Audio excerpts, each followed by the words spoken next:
इस वीडियो में हम देखेंगे परसेंटेज से पार्ट 1, जानेंगे कुछ बेसिक कॉन्सेप्ट और कुछ अच्छे क्वेश्चंस को भी देखेंगे, जानेंगे कैसे उन्हें हम बहुत ही इजीली सॉल्व कर सकते हैं। तो चलिए स्टार्ट करते हैं आज की वीडियो।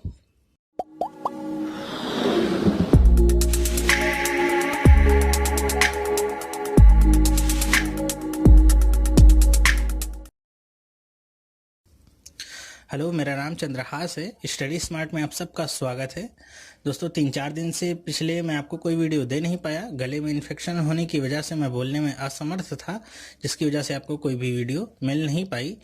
तो जो लोग अभी तक बने हुए हैं मेरे साथ, उनको मैं तहे दिल से धन्यवाद देना चाहूँगा, मुश्किल घड़ी में भी मेरा साथ देने के लिए। आज हम देखेंगे परसेंटेज का वीडियो। परसेंटेज का पार्ट 1 है ये। इसमें मैं कुछ आपसे बेसिक क्वेश्चन और कॉन्सेप्ट डिस्कस करूंगा, साथ ही साथ 1-2 क्वेश्चन आपको अच्छे भी बताऊंगा कि उन्हें आप इजीली कैसे सॉल्व कर सकते हैं।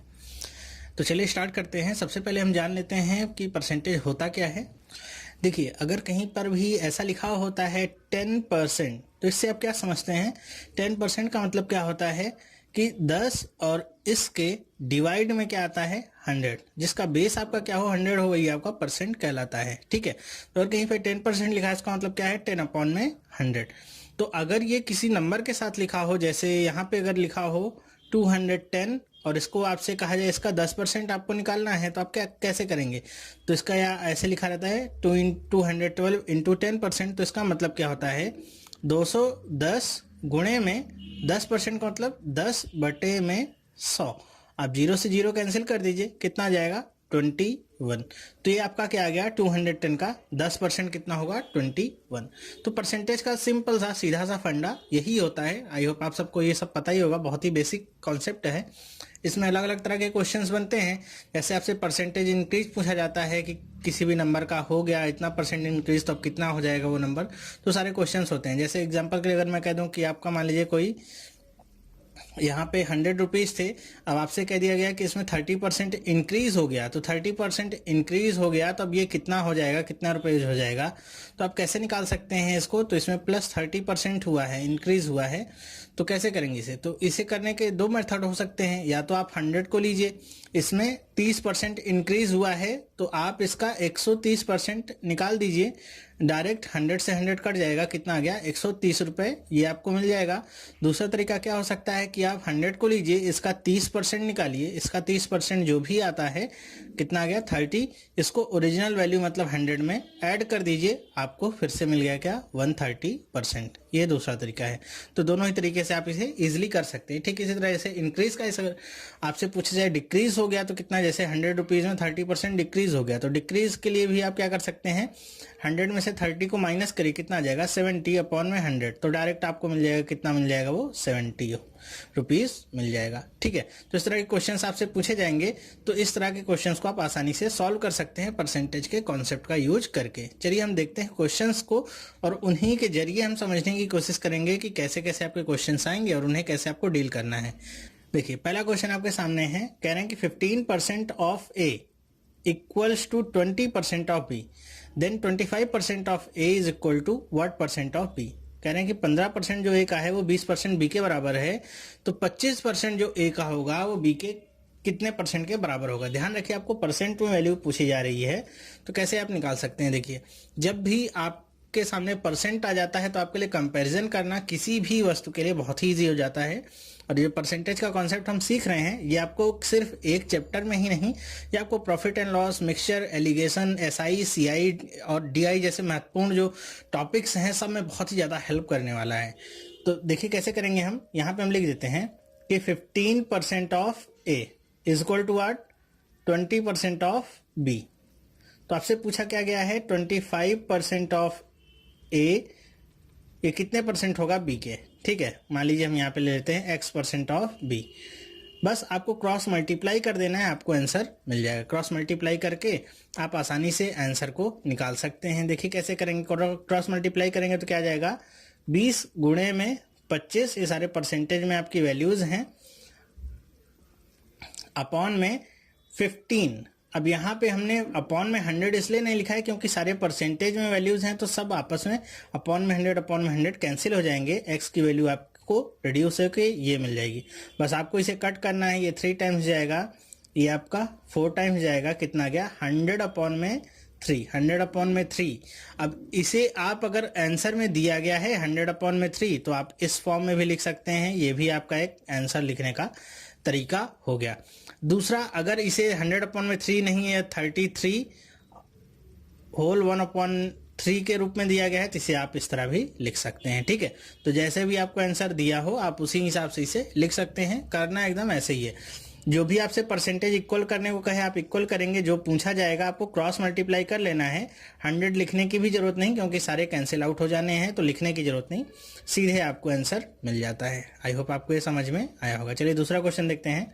A person salary has increase from 7200 to ₹8100। What is the percentage increase in his salary. कह रहे हैं कोई पर्सन है जिसकी पहले सैलरी कितनी थी, 7200 रुपए थी, अब इंक्रीज होके हो गई 8100 रुपए। तो बताइए कितना परसेंट इंक्रीज हुआ है। ध्यान रखिएगा, रुपए में वैल्यू नहीं पूछा है, परसेंट में वैल्यू पूछा है, कितना परसेंट इंक्रीज हुआ है। तो कितना परसेंट इंक्रीज हुआ है कैसे निकालेंगे आप देखिए, आपको दोनों के बीच का डिफरेंस निकालना होगा। 72 और 8100 का डिफरेंस कितना आ गया, 900 रुपीज। ठीक है, और आपको अपॉन में या बेस में वैल्यू क्या रखनी है, जहां से इंक्रीज हुआ है। कहां से इंक्रीज हुआ है, 7200 से इंक्रीज हुआ है, तो अपॉन में 7200 इनटू में क्या रखेंगे, 100। कट करिए, ये आपका 8 टाइम्स कट हो जाएगा, कितना गया, 100/8। या दूसरे शब्दों में अगर इसे आप लिखना चाहें तो इसे आप लिख सकते हैं 12.5%। ये इंक्रीज हुआ है उसकी सैलरी में। देखिए दूसरा, यही क्वेश्चन कुछ दूसरे तरीके से ऐसे भी दे सकता था। कैसे कि आपसे दिया जाता कि किसी पर्सन की सैलरी मान लीजिए x थी, उसकी सैलरी को 12.5% बढ़ा दिया गया और वो अब कितनी हो गई, 8100 रुपये हो गई। तो बताइए उसकी सैलरी पहले कितनी थी। तो इसे आप कैसे करते, तो इसे करने का सिंपल सा यही तरीका होता कि आप मानते क्या कि x का कितना परसेंट बढ़ाया आपने, 12.5%, मतलब 112.5% इज इक्वल टू 8100। बस आपको क्रॉस मल्टीप्लाई कर लेना था, यहाँ पे हो जाता है 8100 इंटू में 100 अपॉन में 112.5। इसे आप कट करेंगे, कितना आ जाएगा, 7200। ये आपको वैल्यू मिल जाएगी। तो चाहे आपसे प्रीवियस वैल्यू पूछे, चाहे फाइनल वैल्यू पूछे, या फिर चाहे परसेंटेज इंक्रीज या डिक्रीज पूछा जाएगा, तीनों ही आप बहुत ही आसानी से निकाल सकते हैं। ध्यान रखिएगा, जब भी आपसे परसेंटेज इंक्रीज पूछा जाएगा तो आपको 100 में वो वैल्यू प्लस करके लिखनी है, और जब भी डिक्रीज पूछा जाएगा तो 100 से वो वैल्यू माइनस करके आपको लिखनी होगी। यहाँ पे जैसे ये पूछा जाता है, इसके लिए मैं आपको बता रहा हूँ। ठीक है, आई होप आपको ये सब समझ में आया होगा। नेक्स्ट चलते हैं, चलिए देखते हैं दूसरा क्वेश्चन क्या करें कि Ram salary is 20% less than Mohan salary. इस तरह के क्वेश्चन एसएससी में पूछे जाते हैं। Then Mohan salary is more than Ram salary by. कह रहे हैं कि राम की जो सैलरी हो मोहन की सैलरी से 20% कम है। तो बताइए मोहन की जो सैलरी है और राम की सैलरी से कितना अधिक है। तो इस तरह के क्वेश्चंस को करने का कोई, देखिए एक तो फॉर्मूला मेथड होता है जो आप सबको पता होगा। हम फॉर्मूला वगैरह कुछ नहीं लगाएंगे, सिंपल सा कॉन्सेप्ट लगाएंगे परसेंटेज का, उसी से हम करेंगे। तो मान लेते हैं हम ये कि मोहन है और ये राम है। तो मान लीजिए मोहन की सैलरी 100 रुपये है, तो इसकी राम की सैलरी 20% कम है, मतलब 80 रुपये होगी। तो आपसे पूछ रहे हैं कि मोहन की सैलरी राम की सैलरी से कितनी ज़्यादा है। तो ज़्यादा या कम पूछेगा तो आपको डिफरेंस निकाल लेना है, कितना आ जाएगा, 20 का। पूछा किससे जा रहा है डिफरेंस, राम की सैलरी से, तो अपॉन में क्या आ जाएगा, राम की सैलरी 80 इंटू में 100, ये आपका क्या आ गया 4, ये 25 टाइम्स कट कर देगा, कितना आ गया 25% ज़्यादा है।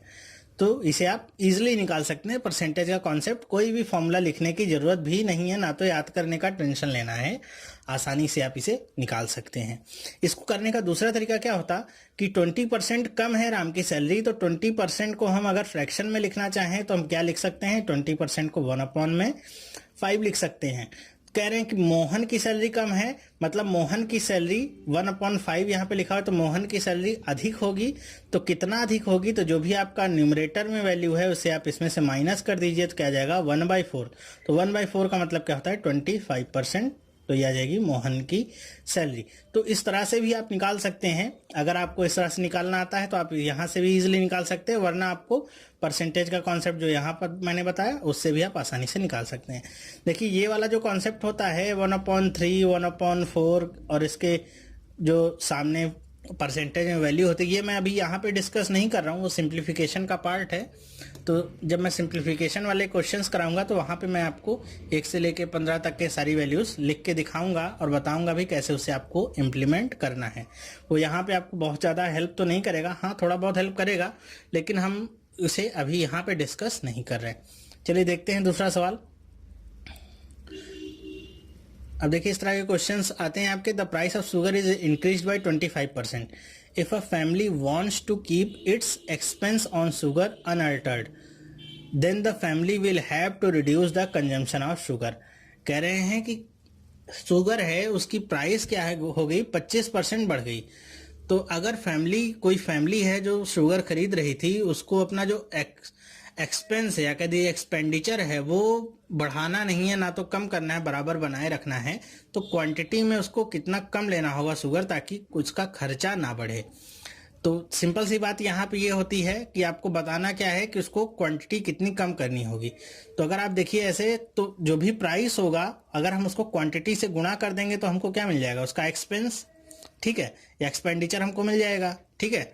तो अगर हमने प्राइस को बढ़ा दिया है तो जाहिर सी बात है क्वांटिटी को कम करना होगा उसी रेशियो में, ताकि दोनों का जो गुणा यहाँ पे ई आया है वो हमेशा आपका ई बना रहे, ठीक है। तो कैसे करेंगे इसे, तो चलिए हम मान लेते हैं जब भी इस तरह के क्वेश्चंस को करेंगे तो हम हमेशा प्राइस से स्टार्ट करेंगे। प्राइस को हम हमेशा क्या मानेंगे, 100 मानेंगे। प्राइस को मान लेते हैं 100 रुपए है, तो 25% उसकी प्राइस बढ़ गई है, तो प्राइस कितनी हो गई होगी, 125 रुपए। इतनी बात तो आपको समझ में आई होगी, 25% बढ़ गई है। ये आपकी क्या बात की जा रही है, प्राइस की। तो अगर प्राइस आपकी 25% बढ़ी होगी तो जो भी आपका क्वांटिटी है उसी रेशियो में इसको कम होना होगा। तो मान लीजिए पहले क्वांटिटी आपकी कितनी थी, 125 थी, अब वो कम होके क्वांटिटी कितनी हो गई है, 100 हो गई है। क्वांटिटी में कमी, ये आपका प्राइस में बढ़त दिखा रहा है, तो ये क्वांटिटी में कमी दिखा रहा है। बस यहीं से आपको इसको सॉल्व करना होगा। तो दोनों के बीच का डिफरेंस निकाल लीजिए, कितना आ गया, 25 आ गया। पहले क्वांटिटी कितनी थी, हम क्वांटिटी को इधर से लेंगे। पहले क्वांटिटी कितनी थी, 125 गुणा 100 करिए, ये 5 बार में कटेगा और ये 20 बार में इसे काट देगा। मतलब 20% से उसे अपनी जो क्वांटिटी है वो घटानी होगी, तभी उसका जो एक्सपेंडिचर है वो सेम होगा। आई होप आपको इतना समझ में आया होगा। नहीं भी समझ में आ रहा है तो जैसे मान लीजिए पहले प्राइस था 25 रुपए, या मान लेते हैं 20 रुपए था, और हम 5 किलो चीनी खरीदते थे तो 100 रुपए हमको टोटल खर्च होता था। अब प्राइस उसका बढ़ गया है, 25 रुपए हो गया, तो हम 4 किलो ही चीनी खरीदेंगे, जिससे हमारा जो खर्चा है 100 रुपए बना रहे, ठीक है। खर्चा 100 रुपए बना रहे तो हमको यहाँ पे क्वांटिटी में कम करना होगा। तो वही हमको बताया जा रहा है कि अगर 25% हमने प्राइस बढ़ा दी है तो क्वांटिटी को कितना परसेंट कम करना होगा, तो ये आ गया 20%। इसको आप हमेशा ऐसे ही करेंगे कि जो भी आपको प्राइस दिया, प्राइस आपको नहीं भी दिया है तो आपको प्राइस से लेके चलना है कि 100 रुपए उसकी प्राइस है, कितना ज्यादा या जितना कम होगा उसको आप दूसरी तरफ लिखेंगे। और क्वांटिटी को आपको पीछे से लिखना है कि क्वांटिटी आपकी अगर पहले 125 रही होगी तो अब घट के कितनी हो गई होगी, 100 हो गई होगी।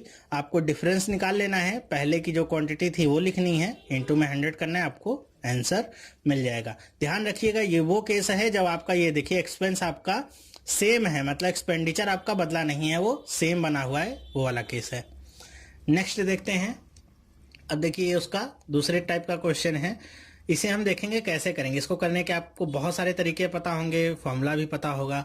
मैं यहाँ पे आपको एक बहुत ही अलग मेथड दिखाऊंगा करने का, बहुत ही आसान होगा, बहुत तेजी से आप कर सकते हैं इसे।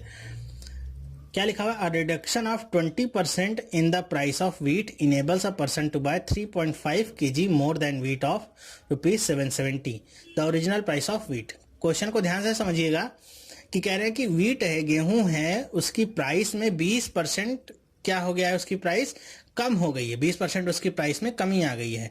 तो जो कोई आदमी था जो जितना पहले किलो लेता था गेहूं, उससे 3.5 किलो गेहूं 770 रुपए में ज्यादा लेने लगा। तो आपको बताना क्या है कि ओरिजिनल प्राइस वीट की क्या थी, मतलब पहले वाली प्राइस, जब रिडक्शन नहीं हुआ था तब की प्राइस क्या थी। तो कैसे करेंगे इसे देखिए।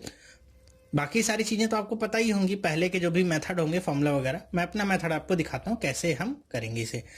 तो मैं यहां से लूंगा 20% ये है, तो ध्यान रखिएगा 20% ये है, और ये 20% बराबर किसके होगा, 3.5 किलो के, ठीक है। तो 100% बराबर किसके होगा, तो 100% बराबर होगा यहाँ पे हमने 5 से गुणा किया है तो 100 हुआ है, तो यहाँ भी आप 5 से गुणा कर दीजिए तो कितना आ जाएगा 17.5 kg। ध्यान में रखिएगा यहाँ पे जब भी हम ये वैल्यू निकालेंगे ये हमेशा क्या होगी, ये हमेशा न्यू वैल्यू की बात होगी। ये इस चीज को आपको दिमाग में रख के चलना है कि यहाँ पे मैं जो भी वैल्यू निकालूंगा लेके आऊंगा वो हमेशा न्यू वैल्यू होगी। यहाँ पे जो भी प्राइस कम या ज्यादा हो के आया होगा वो यहाँ पे क्वांटिटी होगी नई वाली, ठीक है। तो हमको पता है ये 100% जो आया है ये कितना है 17.5 किलो, ये ज्यादा वाली क्वांटिटी है। तो हमको ओरिजिनल प्राइस चाहिए होगा, तो ओरिजिनल प्राइस चाहिए होगा तो हमको ओरिजिनल क्वांटिटी चाहिए होगी। तो हमको पता है न्यू क्वांटिटी कितनी आई है, न्यू क्वांटिटी आई है 17.5 किलो, जिसमें 3.5 किलो आपको एक्स्ट्रा आपने खरीदा है। तो इसमें से हम 3.5 किलो घटा दें तो कितना जाएगा 14 kg। 14 kg बस आप देख लीजिए, आपके 14 kg का दाम आपको कितना दिया हुआ है 770 रुपए। तो 1 kg का दाम कितना होगा 770 बटे में 14 कट करेंगे 55 रुपीज। ये आपको डायरेक्ट आंसर मिल जाएगा, ठीक है। तो आपसे अगर ओरिजिनल क्वांटिटी पूछता है तो आपको यहाँ पे घटाना या जोड़ना होगा, डिपेंड करेगा कि यहाँ पे क्वेश्चन आपका कैसा लिखा हुआ है, ठीक है। यहाँ पे ज्यादा खरीदा था तो हमको घटाना पड़ा यहाँ पे, तो 14 kg आ गया ओरिजिनल प्राइस। जो भी हमारा ओरिजिनल क्वांटिटी थी वो आ गई। ओरिजिनल प्राइस निकालने के लिए हमने 770 में से 14 को भाग दे दिया और हमको प्राइस मिल गया 55 रुपए। इसी की जगह अगर आपसे पूछा होता कि अभी जो न्यू प्राइस हुई है या नई जो वैल्यू आई है रिडक्शन के बाद वो क्या है, तो उसे आप कैसे निकालते, तो उसके लिए आपको कुछ भी यहाँ पे करने की जरूरत नहीं थी, कुछ भी घटाना नहीं था। बस आपको 770 में से 17.5 का भाग दे देना था। इसे आप कट करेंगे, यहाँ पे एक 0 और मैं बढ़ा लेता हूँ और इसे कट करते हैं, 5 से कट करेंगे और ये आपका 20 टाइम्स होगा, ये आपका 7 टाइम्स और ये 4 टाइम्स और ये 11 टाइम्स। कितना आ जाएगा 44 रुपीज। ये आपको नया प्राइस जो भी 20% रिडक्शन के बाद मिला है वो आप निकाल सकते हैं। तो आपसे ओरिजिनल प्राइस पूछे चाहे न्यू प्राइस पूछे, दोनों ही केस में आप आसानी से निकाल सकते हैं। तो अभी तक आपने जो भी मेथड पढ़ा था सब कुछ भूल जाइए, इससे आसान मेथड आपको कोई भी मिलने वाला नहीं है। चलिए देख लेते हैं एक और क्वेश्चन इसी पे बेस्ड। देखिए यहाँ पे क्या है, due to a 25% increase in the price of sugar per kilogram a person is able to purchase 20 kg less for ₹400। What is the increased price of sugar per kilogram. यहाँ पे देखिए बात क्या की गई, इंक्रीज्ड प्राइस। इंक्रीज्ड प्राइस का मतलब आपको न्यू प्राइस जो आएगी उसके बारे में बताना है कि वो कितनी है। यहाँ पे शुगर की वैल्यू कम नहीं, यहाँ पे शुगर की वैल्यू क्या हुई, ज्यादा हुई है। तो आपको क्या करना है, 25% इक्वल टू 20 kg, 20 kg के बराबर कर दीजिए। तो 100% कितना हो जाएगा इसका, तो 100% इसका हो जाएगा, यहाँ पे आपने 4 से गुणा किया तो यहाँ भी 80 हो जाएगा, 80 kg। तो 80 kg आपको मिल गया। ये भी मैंने क्या बताया था, जो भी आएगा हमेशा न्यू क्वांटिटी आएगी बढ़ने घटने के बाद में। हमको यहाँ पे न्यू क्वांटिटी के बारे में बताना भी है। तो ये आपका क्या आ गया है, 80 kg कितने रुपए में आप खरीद रहे थे, ये आपका निकल आया 400 रुपए। तो 1 kg की वैल्यू कितनी आ जाएगी, 400 बटे में 80 कट करेंगे कितना आ जाएगा 5 रुपीज, ठीक है। तो ये 5 रुपीज आपको आंसर मिल गया शुगर का। जो नया अभी प्राइस होगा 5 रुपए किलो आपको मिलेगी शुगर। आई होप आपको तो ये वीडियो आपको कैसा लगा मुझे कमेंट करके बताइएगा कि पसंद आया कि नहीं। ये बेसिक पार्ट मैंने परसेंटेज का यहाँ पे कवर किया। नेक्स्ट पार्ट में हम एग्ज़ाम से रिलेटेड और जनसंख्या वाले जो सारे सवाल जो भी आते हैं वो सारे हम कवर करेंगे। थोड़ा और हाई लेवल के क्वेश्चंस मैं कवर करूंगा उसमें। ये आपका बेसिक पार्ट था, एक बेसिक अंडरस्टैंडिंग आपको क्लियर करनी थी कि कैसे आप परसेंटेज के जो क्वेश्चंस होते हैं उन्हें आप बहुत ही आसानी के साथ सॉल्व कर सकते हैं, बिल्कुल भी टफ तो नहीं होते हैं, ठीक है। तो ये वीडियो आपको कैसा लगा मुझे कमेंट करके आप जरूर बताइएगा। वीडियो पसंद आया हो तो लाइक करना मत भूलिएगा, दोस्तों के साथ इसे अपने शेयर भी करिए, उन्हें भी बताइए कि कैसे आप परसेंटेज के कॉन्सेप्ट को बहुत ही ईजिली समझ सकते हैं और सॉल्व भी कर सकते हैं। अभी तक आपने अगर चैनल को सब्सक्राइब नहीं किया है तो चैनल को सब्सक्राइब करिए। यहाँ पे आपको डेली एक नई वीडियो मैं देता हूँ जो आपके एग्जाम के लिए बहुत ही ज़्यादा फायदेमंद होती हैं। तो चलिए हम मिलेंगे नेक्स्ट पार्ट में, तब तक के लिए थैंक यू एंड बाय।